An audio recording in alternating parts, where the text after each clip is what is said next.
Welcome to the Hindu Daily.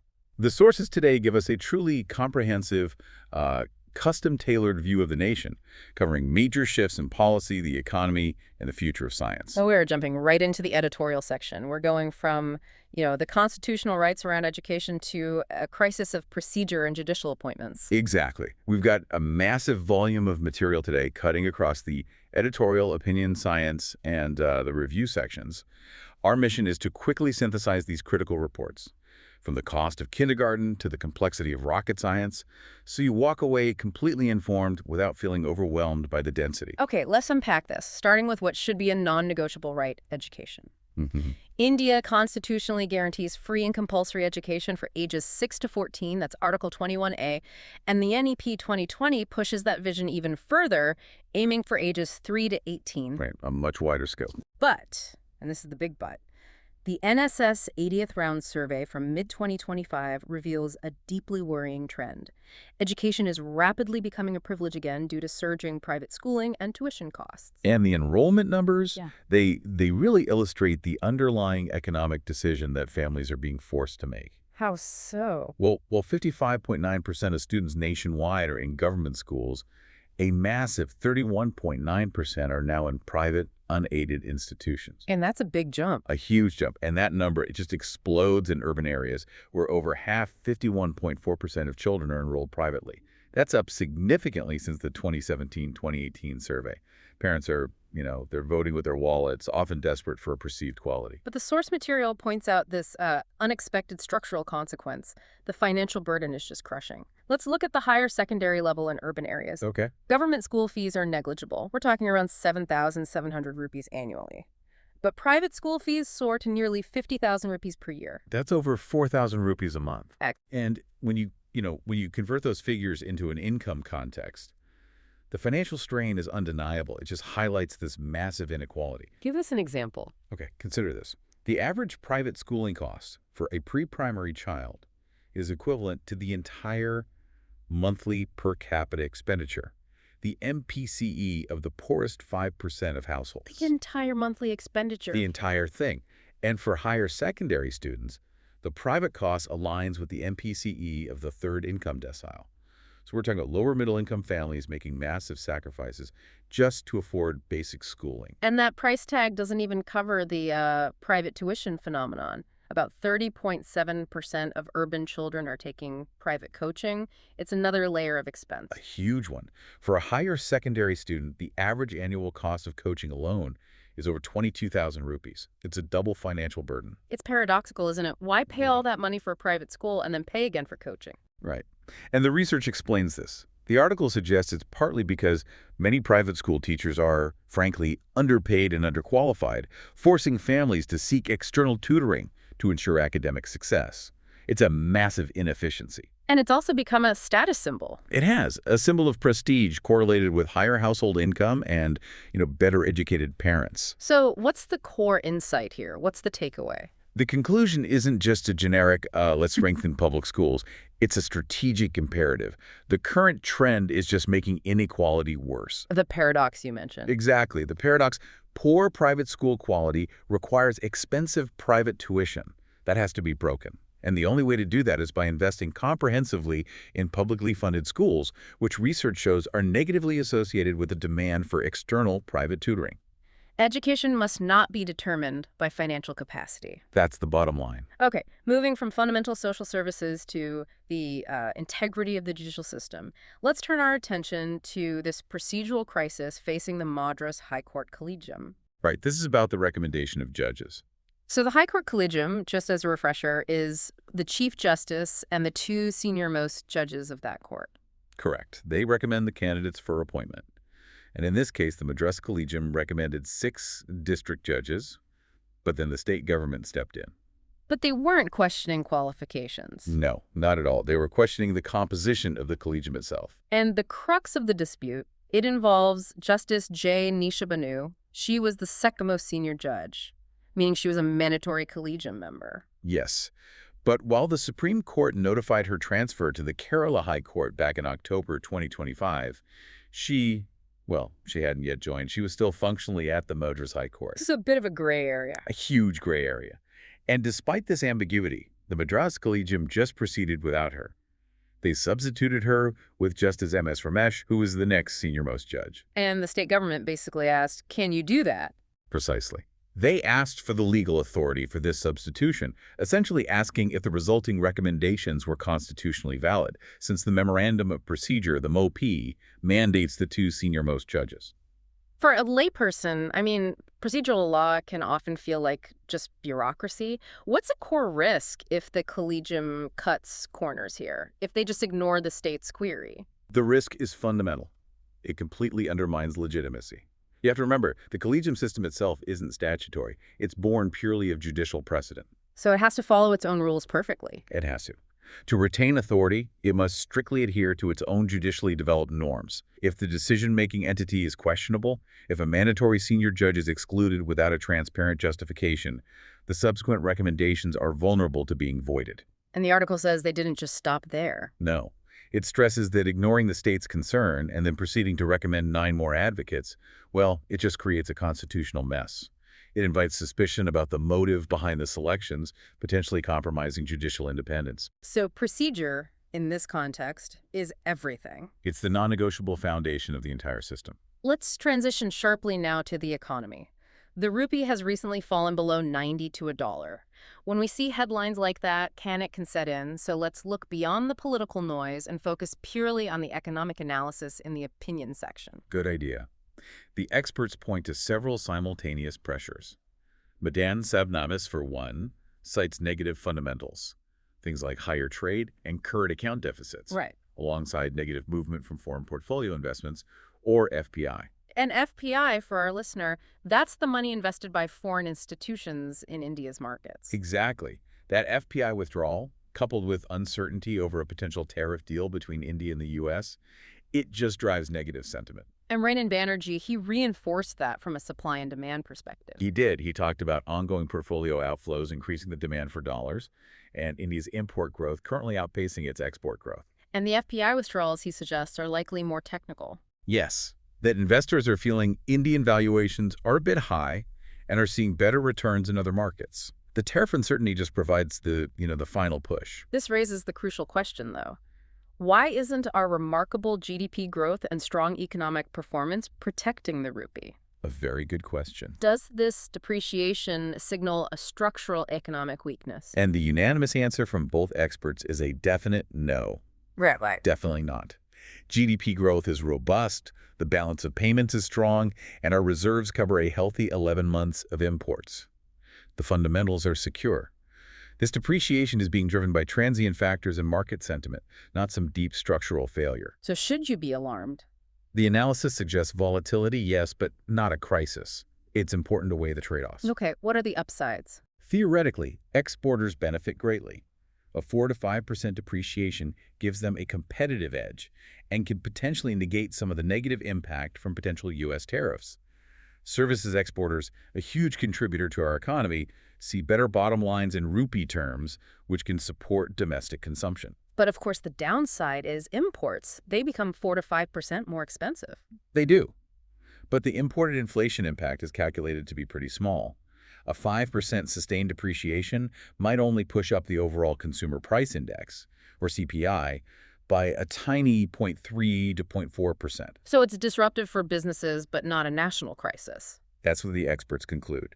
This short-term volatility is not going to fundamentally rock India's overall economic performance. And, over a 2-year horizon, the rupee has often performed better than its emerging market peers. Okay, our next topic shifts from economics to public health. And this is perhaps the most alarming data point in the entire newspaper today. India's air pollution crisis.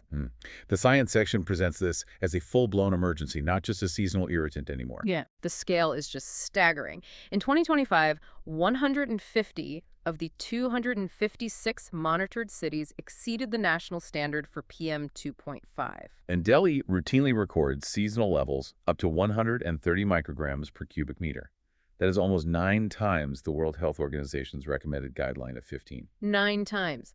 And the source material highlights what it calls the flawed index. Yes, India's official air quality index is intentionally capped at 500. Why?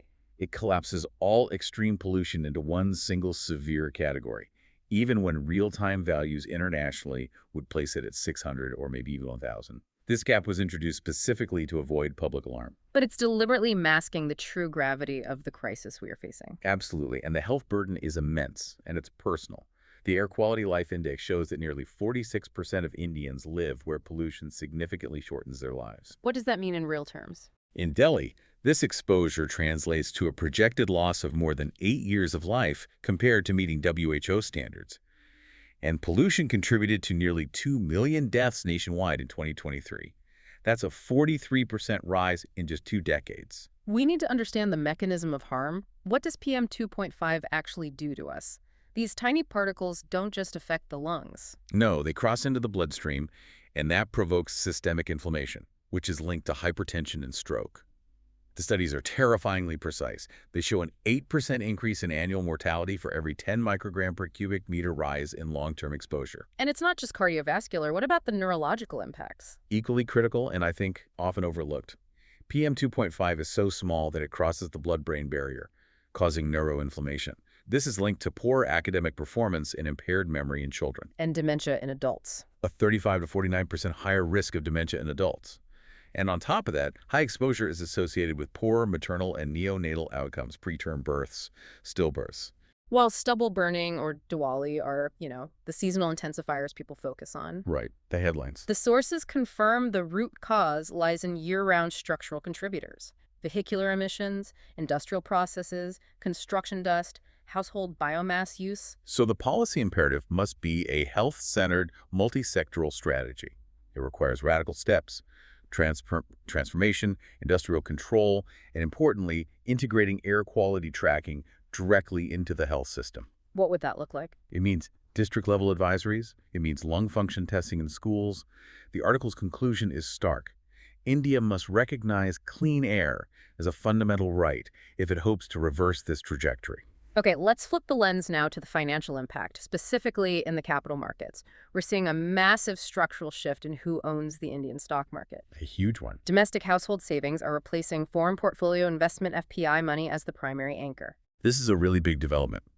FPI ownership in equities is at a 15-month low, sitting at 16.9%, while domestic mutual funds and individual investors now own nearly 19%. Which is the highest in, what, 2 decades? The highest in over 2 decades. And this dominance is being driven by record inflows through systematic investment plans, or SIPs. This reliance on domestic capital is a massive positive for structural stability. It gives the Reserve Bank of India, the RBI, greater operational flexibility. It does.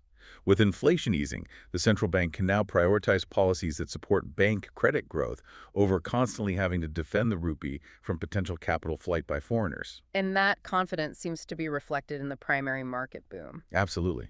Over 1 lakh crore has been raised in 71 main board listings this fiscal year, and private participation in new investment announcements has risen to around 70%. The narrative of growth built on domestic trust is very strong. But there's always a but. The source material points out an unwelcome consequence that risks accelerating wealth inequality. Yes. Beneath this growth lies the unequal outcomes challenge.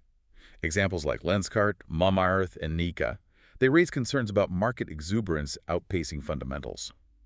And that exposes new retail investors who might lack experience to excessive risk. We saw the tangible risk of this just recently. A decline in household equity wealth by 2.6 lakh crore in the last quarter. That figure is enormous. It is. And if those losses are concentrated among new, vulnerable investors, it instantly poisons the well for the long-term goal of market democratization. So the solution has to be structural. It has to be. The article suggests shifting the system from just disclosing information to actively protecting everyday investors. This means incentivizing lower fees and promoting low-cost passive investment vehicles. What's the balance right now? It's completely skewed. Huh. Right now, active schemes hold 9% of the market, while low-cost passive funds hold only 1%. That asymmetry needs a complete overhaul. And critically, as promoter holdings in the Nifty 50 reach a 23-year low, corporate governance and transparency have to be strengthened to safeguard the long-term value for domestic savers. The market is stabilizing, yes, but that stability has to be built on genuine integrity, not on the vulnerable savings of new entry-level participants. Let's turn now to constitutional law and forensics. specifically the recent Supreme Court ruling on narco tests. Hmm. The court held that forced or involuntary narco tests are unconstitutional, setting aside a Patna High Court order in the Amlesh Kumar v. State of Bihar case of 2025. And in doing so, it reaffirmed the SOVI guidelines from back in 2010. Right. So to define the test, it's a nonviolent method where sedatives like sodium pentothal are administered to reduce an accused's inhibitions and reasoning ability. The idea is to extract concealed facts, but the court found it violates two fundamental rights. Which rights are at risk during this process? First, Article 20, Clause 3. Protection against self-incrimination. Compelling someone to witness against themselves, it just fundamentally undermines our criminal justice principles. And the second word. The second is Article 21, the right to life and personal liberty, which includes the right to privacy. Forced testing without informed consent violates personal liberty and the golden triangle of constitutional rights, Articles 14, 19, and 21. And what about evidentiary value? If police get information from the test, can they use it? They can use it for investigation purposes, yes, but the results do not confirm guilt. They have no standalone value. The information must be corroborated with independent, hard evidence. So consent is everything. Everything. The Supreme Court insists consent has to be informed, recorded before a magistrate, and include comprehensive medical and legal safeguards. The foundation of this entire ruling is respect for individual autonomy. Now we launch into India's space ambition, Gaganyaan. The core engineering hurdle for this mission is human rating. Right, the rigorous process of certifying a spacecraft to safely carry humans to space. NASA's standard sets the risk threshold at a 0.2% chance of catastrophic crew loss during ascent or descent. That's an incredibly high bar. And the challenge lies in the sheer violence of space travel versus, say, commercial flight. It's a completely different world. Escaping Earth's gravity as brutal rockets have to accelerate to 28,000 kilometers per hour in less than 10 minutes. Compare that to an airliner. An airliner.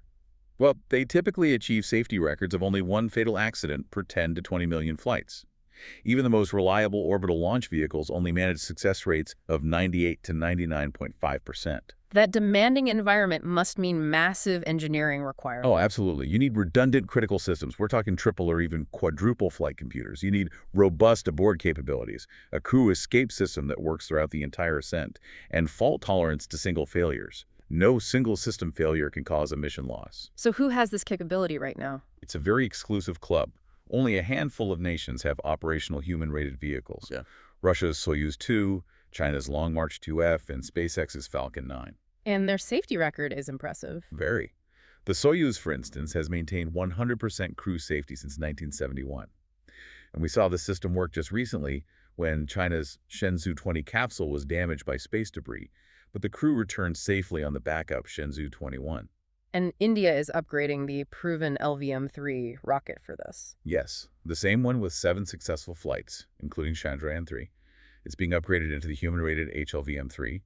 ISRO is adding extra backup systems, strengthening engines, and building that fast crew escape system. Which aligns with the Atmanirbhar Bharat initiative. Perfectly. It's all about self-reliance. And this final point really explains why most rockets aren't human-rated. It imposes enormous costs, increases complexity, and adds significant mass. For commercial cargo missions, the ultimate metric is low cost per kilogram of payload, and all the safety provisions required for human rating directly compromise that commercial objective. Okay, let's pivot sharply to the cultural sphere. Even the traditional world of classical indie music, specifically Chennai's famous December season, is being disrupted by generative AI. It's fascinating, and it's moving way beyond just simple digital concert listings. The initial utility for listeners and organizers seems pretty undeniable. It is. AI can act as a personalized logistics assistant. You can input your favorite artists, your free time, and even a geographical preference like find me concerts in the all-Warped area only, and the AI optimizes your entire itinerary. It even analyzes the canteens. It does. It can check the famed on-site canteens for specific dietary needs. It's incredibly practical. And for the artists and the connoisseurs. It assists with organization, generating notations, constructing concert lists to ensure raga and tala diversity, and even linguistic tasks like splitting the sahita, the lyrics, and providing translation. And for dance, I imagine.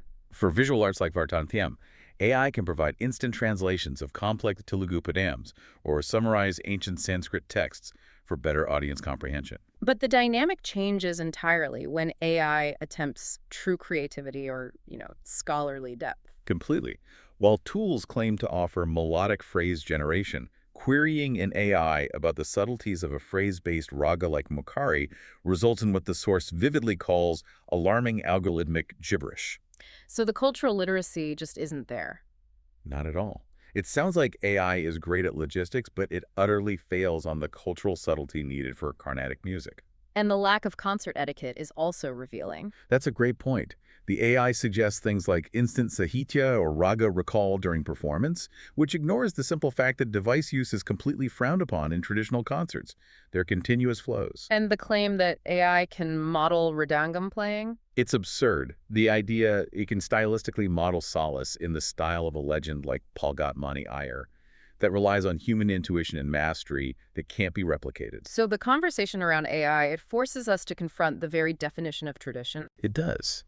The classical music world shouldn't see AI as a replacement for human mastery and intuition, but maybe as a dynamic stream of knowledge, a powerful modern instrument for practice, for planning, and for cultural propagation to new, technologically engaged audiences. We've traveled from the cost of a high school education to the integrity of judicial appointments, and from the neurological impact of toxic air to the engineering challenge of carrying humans into orbit. Today's deep dive really showed us just how interconnected policy, public health, and technology are in shaping the nation's direction. It did. And we saw how the rise of domestic capital stabilizes the stock market, but simultaneously risks accelerating wealth inequality. And that leaves us with a thought for you to mull over. Go on. If increased retail participation, this so-called democratization of markets, is coupled with excessive risk-taking and a decline in household equity wealth among new, vulnerable investors, does stability built on unequal outcomes fundamentally undermine the long-term trust that's required for true financial deepening? Thank you for listening. If you want to provide suggestions, please contact on the Twitter handle given in the episode description. As always, we are eager to hear what our listeners want to be informed about. We wish you a great day.